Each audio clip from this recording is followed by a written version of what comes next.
6 वाजायच्या आत सगळ्यांनी तुम्हाला ही ड्राफ्ट दाखवायचा, यानुसार GR काढायचेत का, यानुसार सूचना द्यायच्यात का, तुम्ही बदले ओके किंवा याच्यात बदल करा. तर मी पटेल साहेबाला तुमच्या समोर सांगतो की ही बदल करायचा साहेब. अभ्यास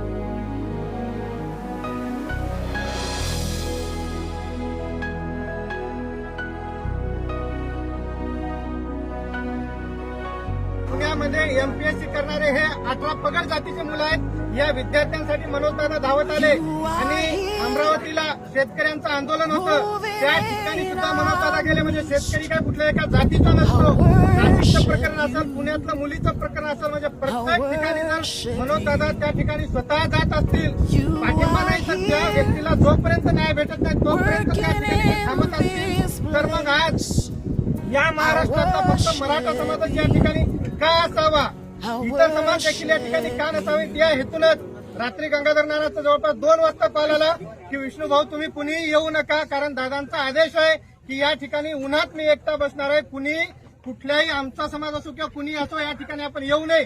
तरी देखील मी नानांना सांगितलं, दादांनी 4 शिव्या जरी आम्हाला दिल्या तरी आम्ही त्या ठिकाणी येणार.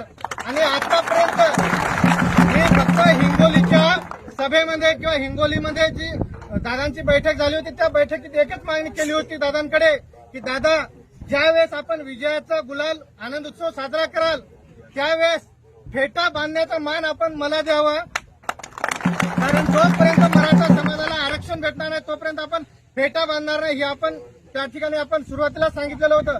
पण दादा आज मी सगळ्यांच्या समोर सांगू इच्छितो की आपण मला फेटा नाही बांधू दिला तरी चालतंय, पण आज या उन्हातानात आपण उपोषण करू नये ही माझी यशवंत संघर्ष सेनेच्या वतीनं समाजाच्या वतीनं आपणास कळकळीची विनंती आहे. कारण योद्धा गरजेचा असतो, त्यामुळे आमची एक हात जोडून आपल्याला विनंती आहे की आपण तात्काळ उपोषण, कारण हे सरकार गेंड्याच्या कातडीचं सरकार आहे, त्यामुळं उन्हात तरी आपण उपोषण करू नये एवढी